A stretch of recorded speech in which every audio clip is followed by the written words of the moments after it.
Hey guys, welcome back to my channel. If you are new here, welcome to my channel. My name is Jennifer Jenkins. Thank you so much for stopping by, and I hope that you stick around. If you have been with me for a while, thank you so much. So today's video is going to be a meal preparation video. This is a meal that I have kind of been obsessing over. It's very low carb, low fat, low calorie in the big scheme of things.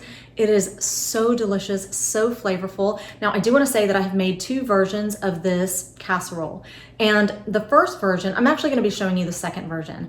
However, I am going to put the ingredients and the recipe to the first version in my description box below because it is so delicious. That's the one that I started with. My daughter and I loved it. I passed it on to my mother-in-law. She and my father-in-law loved it also. However, I love a Mexican style anything. I just love Mexican food. So I made a similar dish, but I just gave it a little Mexican twist, and it is so incredibly delicious. You guys are gonna love it. However, if you don't like Mexican food, then you probably will love, the first version. I just love Mexican food. I think Mexican food and Asian food are my favorite. I get so bored with American food. Like if I go out to dinner and I get like a steak and potato or something like that, I think I love the first, 3 or 4 bites of my steak. And then after that, I'm just bored. Like I need more flavor, more texture, something a little bit more interesting. And this casserole has it all. And like I said, it's very low carb. It is so delicious and flavorful. So let's go ahead and jump in and let me show you how I prepare it. Okay, so these are the ingredients that you're gonna need in order to prepare this casserole. You're gonna need some cilantro, you're gonna need some cabbage. It does not have to be purple cabbage. You can use green cabbage, however, I prefer purple, so that's what I'm gonna be using. You're going to need an onion. Now, the first time that I made this, I did not add red bell pepper. However, I think that red bell pepper would make a great addition to the ingredients, so I'm going to use it. I will let you know in the captions whether it's better or worse with the red bell pepper, but I think it's going to be delicious. You're also going to need some taco seasoning. Now, you do not have to use pre-packaged taco seasoning. If you want to make it yourself, that is always an option. I'm also going to use a little bit of this Julio's seasoning. You're going to need a can of Petite diced tomatoes. You're also going to need some extra lean ground beef. I chose the 96% lean, 4% fat.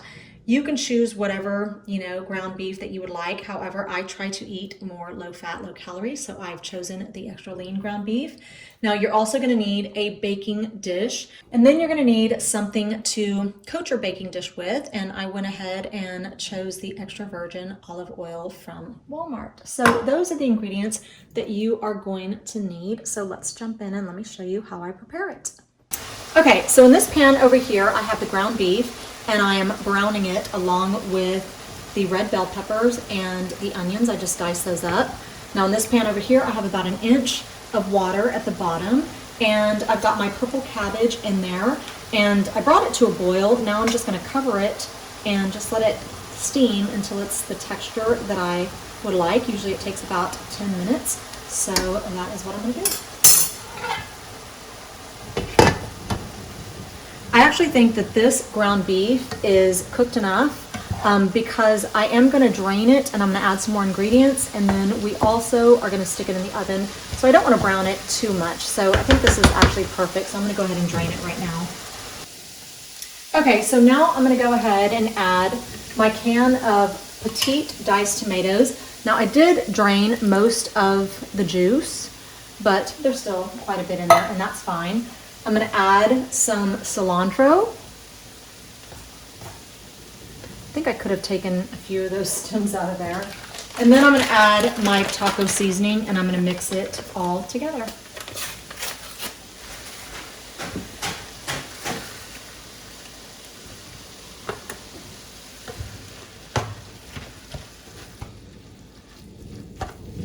Now I'm actually going to add a little bit more taco seasoning because I decided to go ahead and use the entire 2 pounds of ground beef, and I feel like it just needs a little bit more seasoning. Now, obviously, you can season, your food however your taste buds like it best. I like it to be very taco seasoning tasting.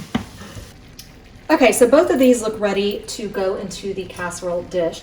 Now, I'm going to go ahead and drain this cabbage, and then I'll show you what I do next. Okay, so now I'm gonna go ahead and add them to my baking dish. I already sprayed it and just kind of wiped the edges with a paper towel just so it's, you know, nothing sticks to the bottom. I did want to mention that I'm gonna put this stuff in the oven for about 15 minutes, and then the last 5 minutes, I'm gonna add a whole bag of cheese on top. I forgot to mention that, you know, this recipe calls for cheese, so let me show you what I do. So all you're gonna do is you're gonna take your drained cabbage and you are gonna put it on the bottom. Okay, so I've lined my baking dish with my drained purple cabbage. Now I'm gonna add the ground beef and vegetables. Okay, so I have it all in my baking dish. It is now ready to go in the oven. As you can see, I've got my purple cabbage on the bottom there. I've got my ground beef and vegetables and taco seasoning on top. I'm gonna stick it in the oven at 350 for about 20 minutes, just let all those flavors kind of marry together. Then I'm going to bring it out. I'm gonna add my bag of 2% cheese to the top. I'm gonna stick it back in for 5 minutes and then I'll show you the final product.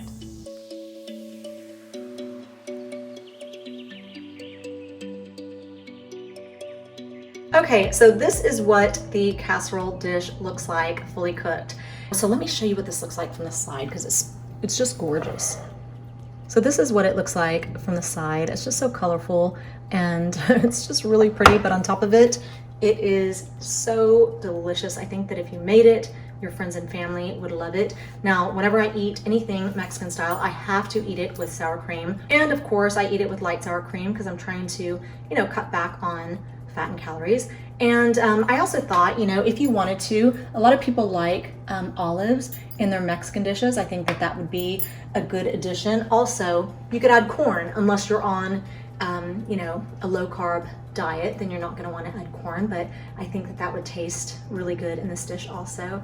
So anyway, let me know if you make this and try it and let me know what you think. I think you're gonna love it. So yeah. So that is all I have for you today. Thank you so much for watching. I hope you guys enjoyed this video. I hope you have a fantastic weekend and hopefully I will see you back here next week.